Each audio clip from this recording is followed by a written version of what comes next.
competitive gymnastics for about 25 years at a very high level. While I was coaching gymnastics, I started doing stand-up comedy as a hobby that turned into a career. I ended up retiring from coaching gymnastics, and I started doing stand-up full time for about 3 years.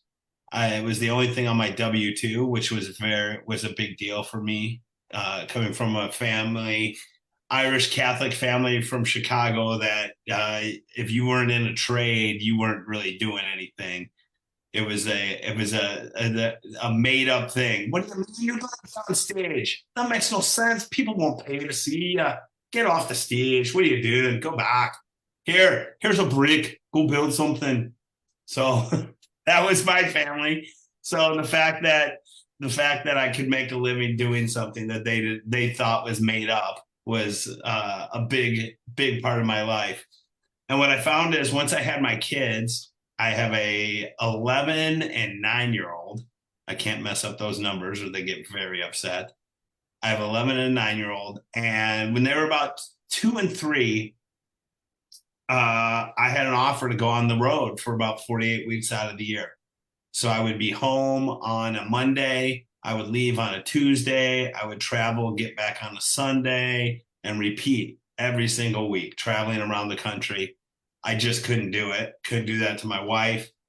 Didn't want to be away from my kids that long. So I actually got on staff here with a comedy club called Hyenas, and I worked there for about another year. And what I found is it wasn't, watch what you wish for, everything you want in life when you get it. Those rose-colored glasses come off. And what I found is comedy, especially club comedy, which is what I was doing. Club comedy is a very dark industry. There's lots of angels. Most of them have broken wings, and it wasn't the life I wanted to promote. I wanted to promote with raising a family at home.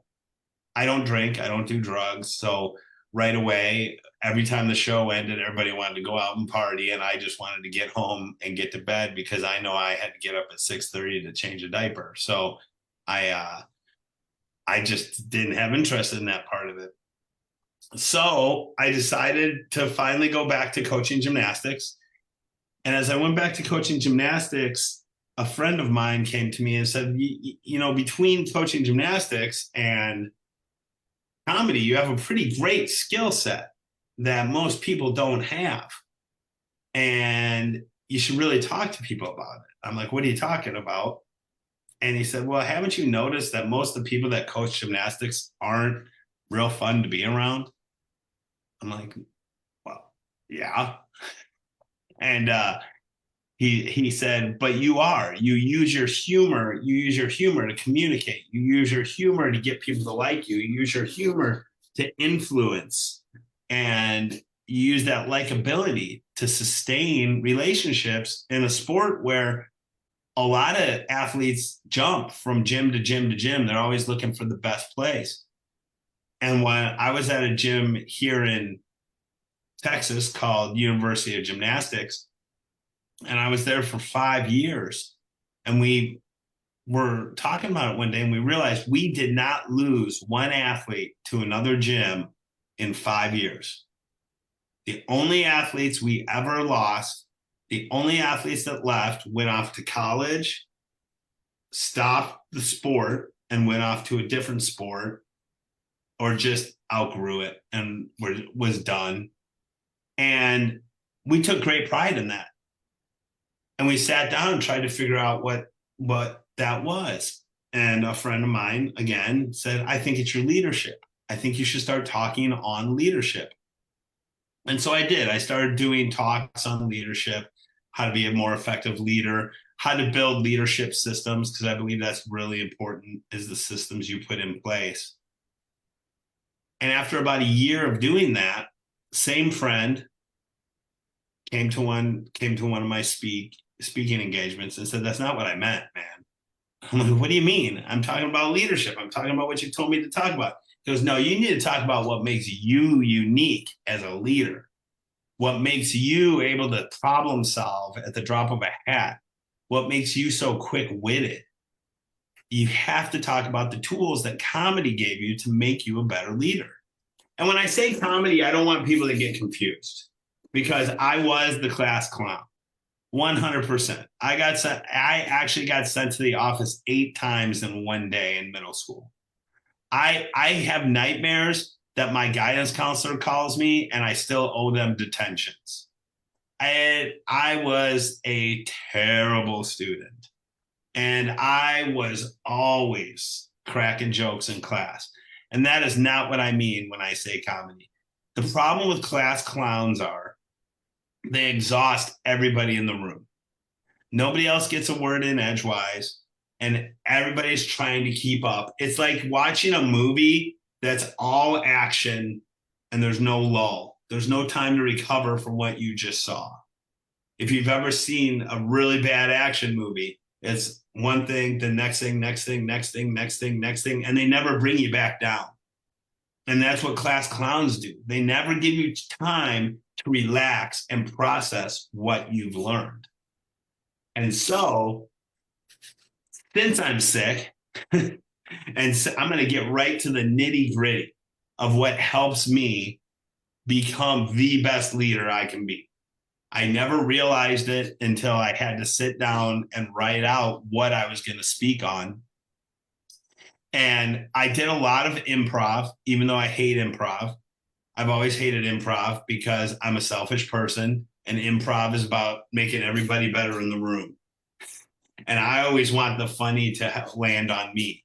I always want to be the funniest person in the room. So I had to drop my ego, because if there's one thing we all know, ego kills talent. And if there's any other talent in the room, that ego is going to squash it. It's not going to let that talent show through. So that's a big driving force in my life, is ego kills talent. So you have to let everybody be a part of it. But what I learned in improv was rules of 10. And rules of 10 has totally changed my life on how I'm a dad, a friend, a leader, mentor.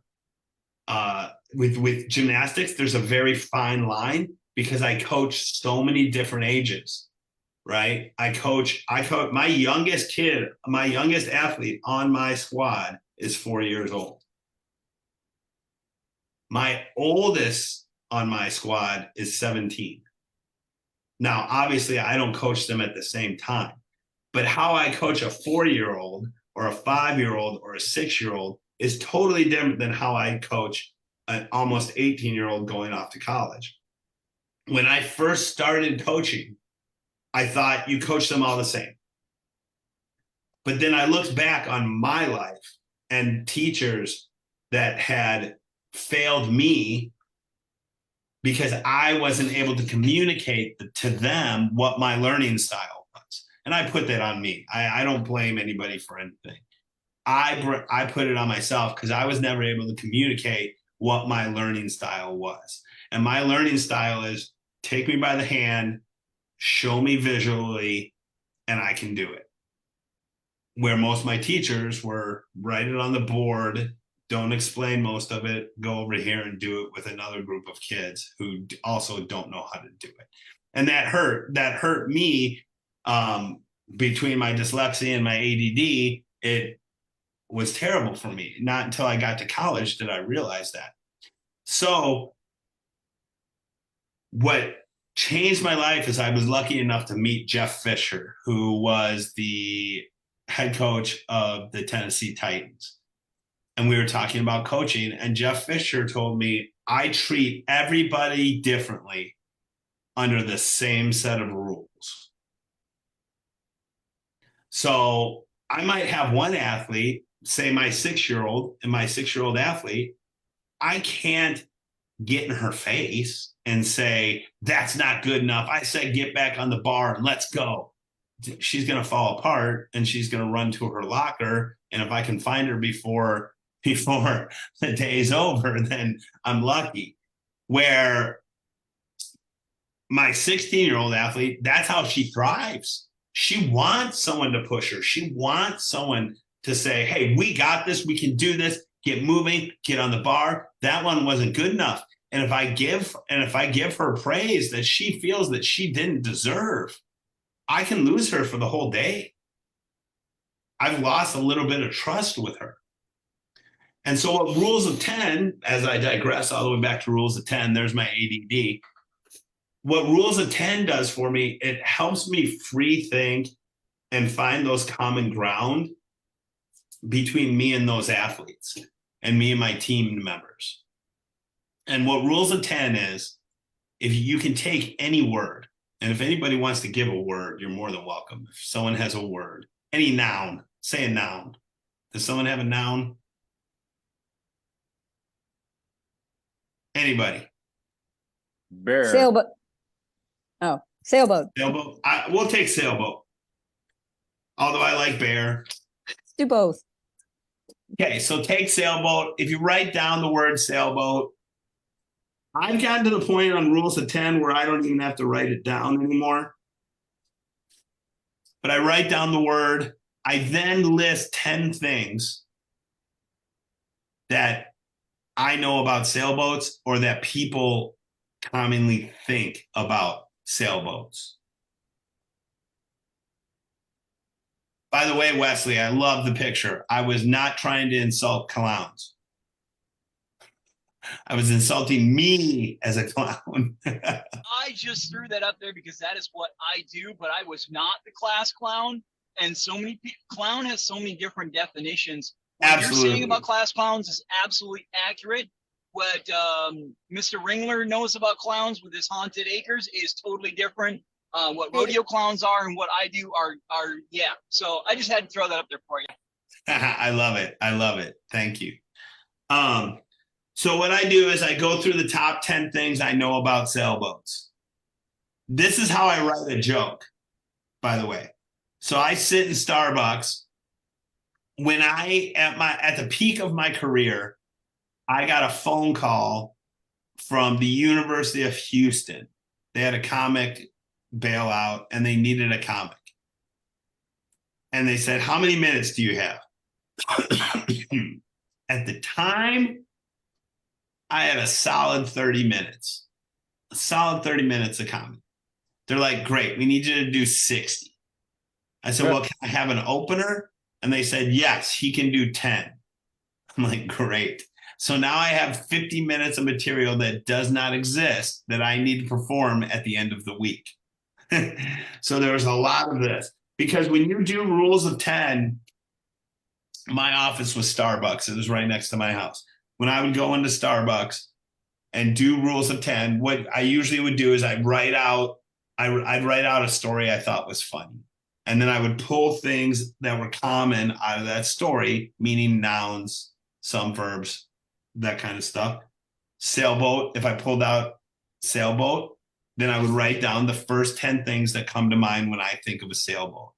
And the reason I do the first 10 things that come to mind is because those are the first 10 things that are common ground between me and most people, if that makes sense. Those are the common ground things. Because what Monica knows about sailboats is way deeper than anything I would ever know about sailboats. First, I'm terrified of the ocean. I had an athlete tell me that I was going to be eaten by a shark. So I don't go anywhere near water unless it's a shower. So I don't even go in swimming pools. I've seen enough horror movies where they put a shark in the pool. I don't do it. But so Monica knows more about sailboats than the average person. So now when I'm doing rules of 10, I'm not trying to impress you with my knowledge of sailboats. I'm trying to find the common ground in sailboats. Okay. So then if you go to bears, that was the other word, right? Bears.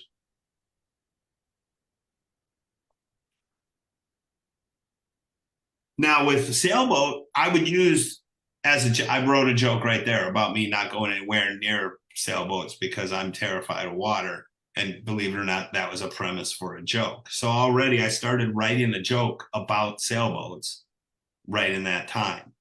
Bears, on the other hand, I'm not scared of bears because we're both fishermen. I mean, if worst comes to worst, we'll just start lying about our biggest fish we ever caught. So you don't have to worry about that. See, I just used rules of 10. I'm not saying it's a perfect joke. I'm just saying rules of 10 gave me that joke. But that's how quickly I do it now. When I'm driving down the street, I look at things and I do rules of 10 in my head without even thinking. The great part is rules of 10 also helps you with problem solving. Yes, ma'am. That was exactly what I was going to ask you, is like, how can we apply that exactly to our lives to help our teams? So you were funneling right in. Sorry. 100% problem solving. That's what I use it for 95% of the time, because usually the solution you're looking for is sometimes so simple that rules of 10 brings it out almost instantaneously, because we overlook it. Because I know as a man, I tend to overcomplicate things. When, it reminds me of the old Sling Blade, when they're all sitting around when they sit all around the mower, and everybody's sitting around the mower and they can't figure it out. He's like, I switched out the spark plugs. I put on a new carburetor. And then Sling Blade walks over and goes, it ain't got no gas. And that was the whole problem the whole time. It didn't have gas. How many times in our lives is that happened to us though? We sit there and we're trying to find the most complicated problem we can find. We overcomplicate it. And then we're like, it might help if we just turn it on. So that's what I use rules of 10 95% of the time. I also use rules of 10 when I'm running a team, because I also have to manage my own team of coaches. One of my best coaches right now is 19 years old. I have nothing in common with a 19-year-old coach except for the fact that we both coach gymnastics. I am 52 years old. She was a much better athlete than me. She's much smarter than me. She's definitely much prettier than me. I mean, we have nothing in common. So I use rules of 10 to find things that we have in common. So she's from Salina, Texas, which is far north Texas. I was from Algonquin, Illinois, small town in Illinois. And then I moved to Minnesota, where I lived in Eden Prairie when Eden Prairie was still small. I figured out the things her and I have in common were Friday night bonfires. That's what she does on Fridays and Saturday nights. Her and a bunch of her friends jump in their trucks, listen to country music, and sit around a bonfire. In Minnesota, we did it on the lake. We'd go ice fishing out in the middle of the lake with big heaters. And so we found this common ground. And once you find that relatability, then it helped. But I did that through rules of 10. I had to keep going over things in my head. And then one time I just overheard her talking to someone on bonfires. Oh my God, I used to go to bonfires all the time. It sounds really simple, but Chicago, that's wishful thinking.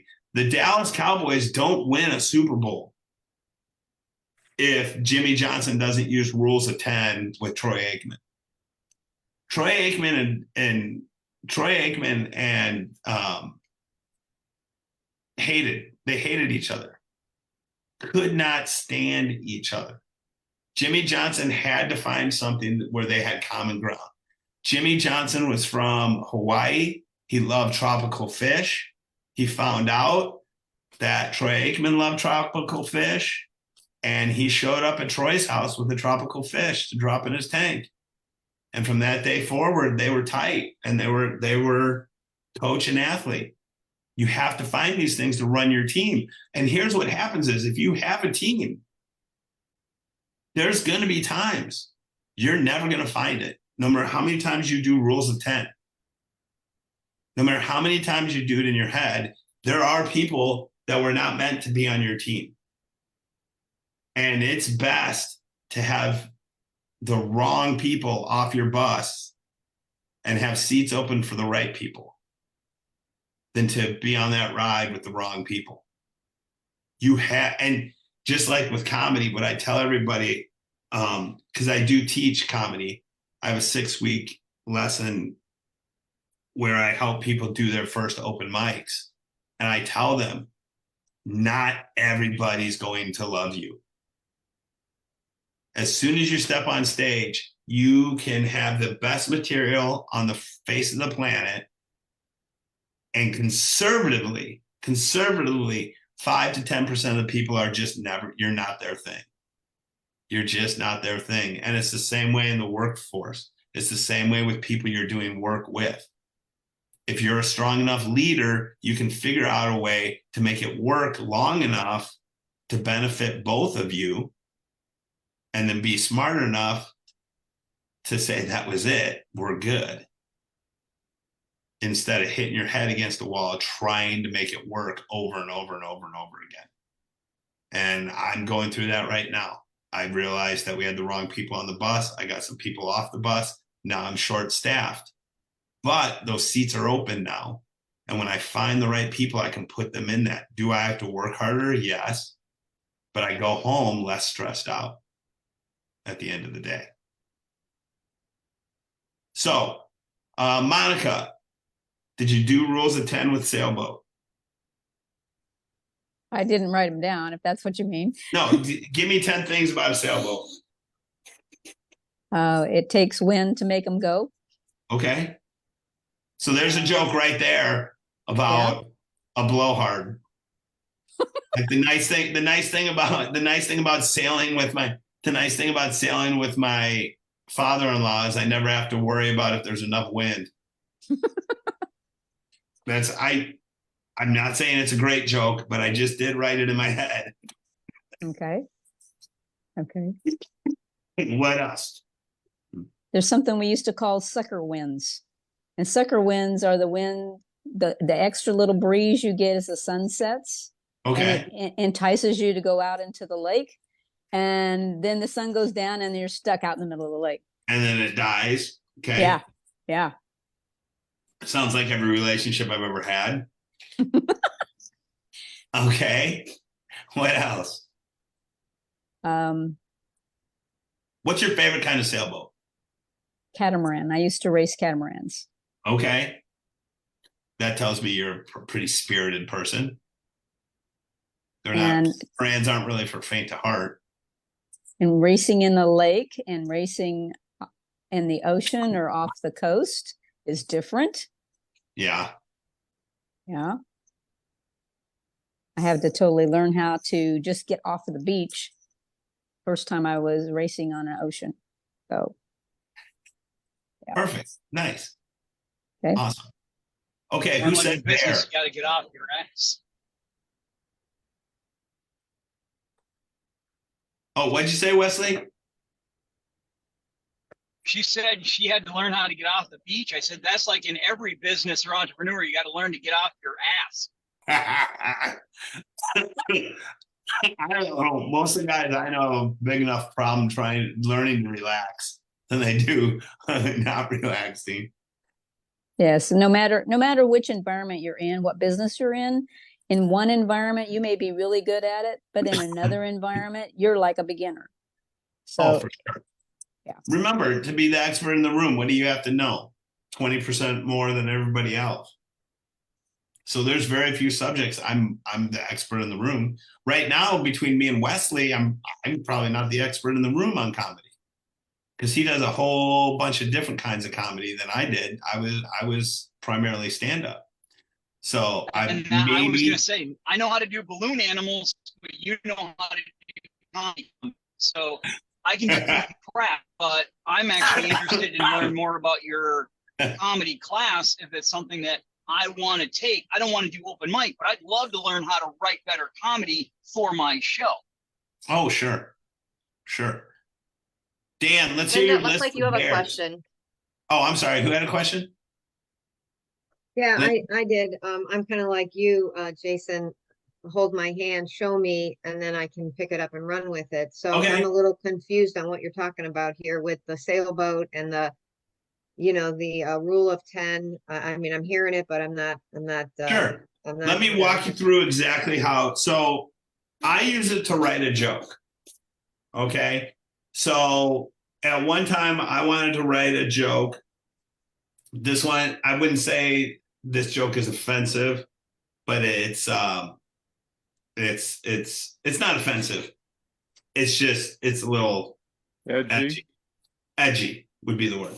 But I wanted to write a joke about that had a good turn.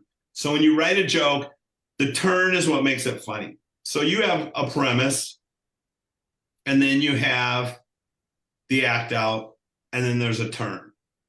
The turn is what makes a joke funny. So I was writing stuff out, and I was thinking about causes, because a really good friend of mine just had a golf tournament, because his son had cancer. He's in remission now. And of course, I don't want to joke about cancer, but I did want to write a joke about causes, about how people pick different causes. And so I just wrote down causes, and I wrote down all these different causes. I wrote down cancer, crossed it out, because I'm not going to. I lost a grandmother and a grandfather to cancer, so I wasn't going to do that. So I crossed those out. I kept going down the list, and I rescue a lot of animals. I have 3 rescue dogs right now. You may have any of them if you wish. I can send you pictures. You guys can come pick them up. But I have 3 rescue dogs. So I wrote down a joke about rescue dogs. So the premise is people looking for causes. My motivation for looking for a cause was that I am now a father, and I wanted to show my kids a good example. So I came up with a cause. I decided to help with the homeless pet problem. So I stopped braking and swerving.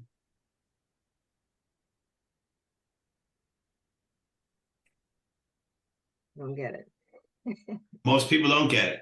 Yeah, if you're in a comedy club, you get it. I stopped braking and swerving. Ouch. So yes, ouch. Thump, like thump. I said, it's a very edgy joke. And then I Speed said, bumps. which also helps with the homeless person problem. Which in a comedy club, which remember, I'm from a comedy club, in a comedy club at 2:00 in the morning, when they've had 1 too many tequila shots, that joke kills. But the way I came up with the joke was rules of 10. So let's make it specifically about you, Linda. Okay. May I? Yeah. Rules of 10 help you connect with your client by getting to know 10 things about them that you can connect with. Your guest or your customer, you can connect with them using the rules of 10. You just find 10 things in common, like Jason's story about the football coach and player. Found something that they had in common, bonded.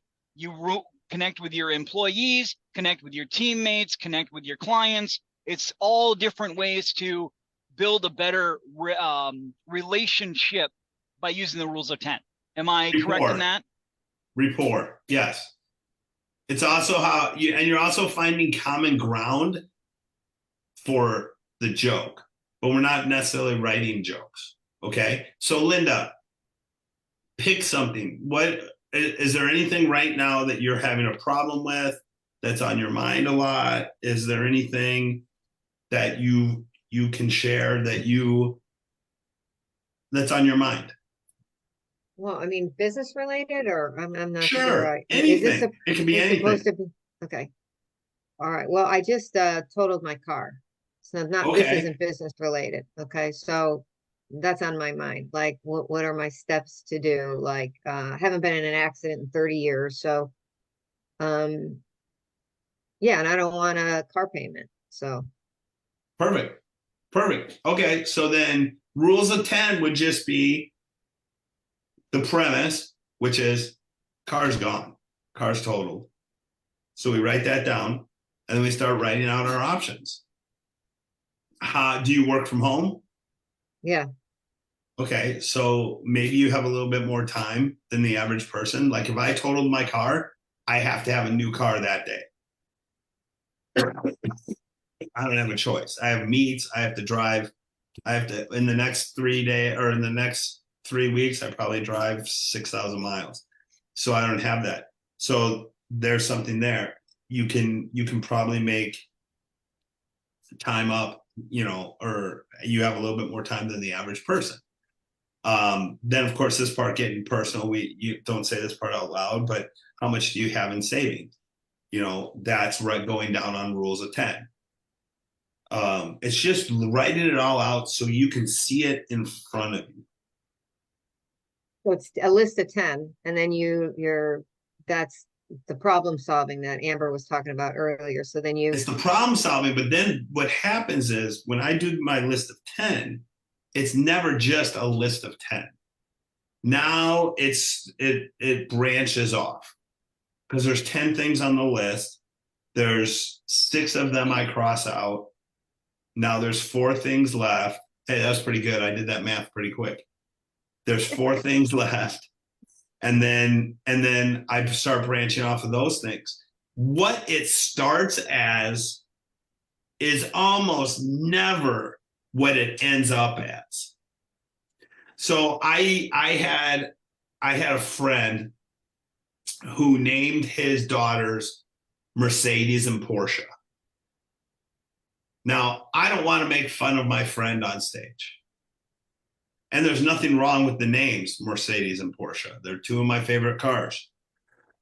But I knew there was something funny there. So I wrote down Mercedes and Porsche, and I wrote out rules of 10. I liked the cars. There's specific ones of them I liked. I wrote down the ones I liked, all that stuff. Then at the very end of the list, I wrote, I'm never going to own a Mercedes or Porsche because I have 2 kids. There's no way. There's just never going to be financially available. So the joke came out that my friend named his kids after things he'll never have because he has 2 kids. He named them Mercedes and Porsche. Now, which is a decent joke, but where the joke gets good is I then turn and say, I introduced him to my kids, Lake House and Happiness. So, but So that your next child, you need to name Sanity. Sanity. I had a few other ends for that joke, but it had to be the late show and they had to be drinking. But rules of 10 gave me that joke because I tend to use rules of 10 more than the average comic because I try not to be too cynical, and I really don't like making fun of people at their expense. So I really try to look, I've actually moved more towards the Christian lane of comedy. And I came up in a very clean comedy club. We weren't allowed to swear. We weren't allowed to use that's good. innuendos, anything like that, which made Takes more intelligence to be able to make it funny without all that. Right. Did that explain it better for you, Linda? It does. And I'd just like to interject this, that I love what you're saying. And I don't know if everybody else is, resonating with this, but I think it would be a fun exercise for us all to do this week. And then maybe come back if you would be willing to come back and do another round of this. And because I think we could all equate this. I think it was Wesley that's saying about, knowing your market, your people that you're talking to and that, but equate it to leadership in business and utilize this. And I don't know, I just think you've got something pretty special here. And I also like the fact that we could use this when we're doing presentations to make a joke, to lighten up the room a little, let people relax instead of it all being, I do this, I have this problem that I solve and mine's better than yours because this and that, I don't know, brings out our personalities a little. So and I have an hour to 90-minute presentation I do that works specifically on that is geared even more so towards leadership and there's plenty I learned in coaching gymnastics too that definitely helped me, where this has helped me in gymnastics also. So It also helps small business people when they want to diversify or get into something else, or if they're sitting there spinning their wheels, not knowing what business they want to get into, to sit down and they say, what are the 10 things that I'm good at and I like doing? Or, you know, the 10 things on why I want to add this to my business versus 10 things why this would be bad to add to my business portfolio as well. Funny thing is, when I first started public speaking, I did not do rules of 10. I just went straight to leadership because I coached for 30 years. So leadership, of course. And it actually took somebody else saying, hey, dummy, do rules of 10. You got to add comedy into it. What makes you a good leader, you're not even putting in there. Everybody else knows the stuff you're talking about. Talk about comedy. I'm like, skip the obvious. Okay. Yeah. Because my husband's a great leader and he's a comic too. So, well, and nothing after my worst ever show that I ever did in my whole life, I grew so much on stage that the headliner that I was working with was like, I just watched you become a 10 times better comic. And from that day forward, everything was so much better. The lessons I learned just from that one little 15-minute set, where I really, halfway through it, 7.5 minutes into that set, I really thought I was going to die on stage. I was like, oh, this is how it happens. You just pass out from total just being mortified at how horrendous you're doing, and you just pass out, hit your head on a stool, and never wake up. That's what I thought was going to happen. And then I walked off stage, and I'm like, oh, that's the worst that happens. And then my confidence grew so much from that. And it helped me as a small business person too, because it taught me that nothing is the all end. Nothing. There's always tomorrow. It can get better. And from that day forward, I never had another bad show. Because that show taught me how to pull it out of the fire if it started to go bad. So I learned a lot. That is awesome. That is totally awesome. If I might ask, what is the best way to get in contact with you?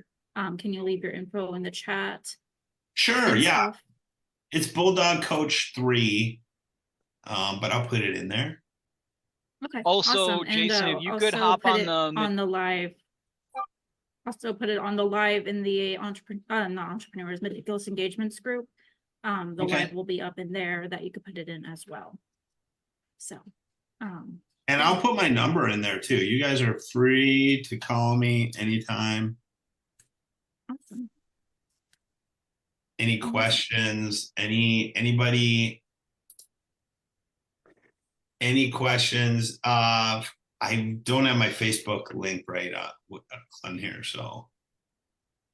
But you're on That's okay, Facebook. You're in the group. I tag you in the live, and then he's group? also meticulous. Yep. So I tag you, okay. and then also you are in the meticulous engagements group for sure. Okay. So and then I do know that we are at the top of the. Oh, I was just gonna say, I have a group on there called Laughs to Leadership.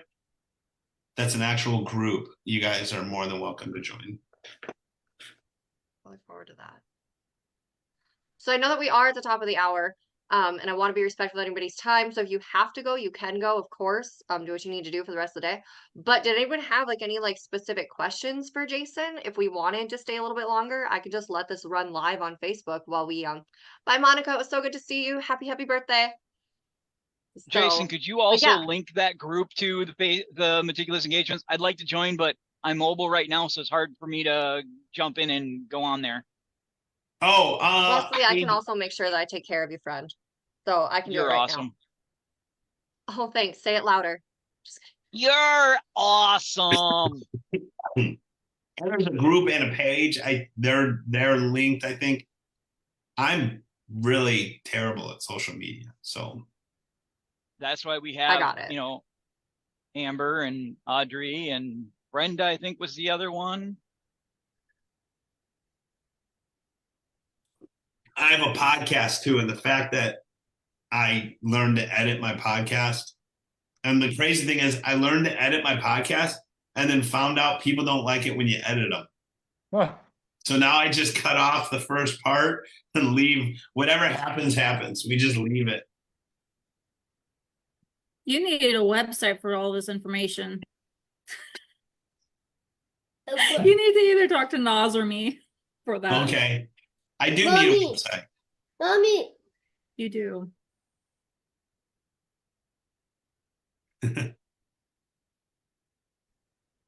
everybody needs a website, whether they know it or not. That's your window to the digital world. Agreed. Fully agree. Oh, Suckers? I just put popcorn. No popcorn. his Facebook group on the meticulous engagement page. Good presentation, by the way, young man. It was Oh, thank great. you. Thank you. It was great. Yeah, it's very, very enjoyable. I'd love to have a one-to-one to carry on this conversation. Anytime. You guys got my email and you have my phone number. Right. Yeah, some Yeah, great tips, yes, Jason. yes, Thank yes. Good. Good. Where do you live, Jason? And Dallas, North Texas, Yeah, okay, cool. McKinney, just north of Dallas. Another Texan in the room. Yeah. Yeah. Yeah. I'll never leave again, probably. I love it. see, Dan, if you meet me out in Grapevine, and then Jason, if you meet me out in Grapevine, and then also Monica, it's gonna be amazing. I'm so excited. And Grapevine's easy for me. It's right down the tollway. I just jump on, and plus there's a Bass Pro Shops there. So give me a reason to go to Bass Pro Shop. Uh, to make sure if you guys want to continue to get reminders for these events and stuff, email reminders. Me and Amber have collaborated and we have a few unique opportunities for promotional stuff to get your business out there more. And we also have a sign up form on there for email reminders. Tristan, honey. I gotta get going because my son is going crazy. He wants a soccer and he's getting into everything. So I gotta get going and then I'll chat with you all later. But I just Thanks, wanted to Amber, throw that in or there. I Audrey. did put the link in the live. So yeah. All right. Yeah, I'll you chat did. with I you see all that. later next week. I love it. Amber, I put the link or the information on the February 10th as well. Perfect. So, yeah, no, that is wonderful. So,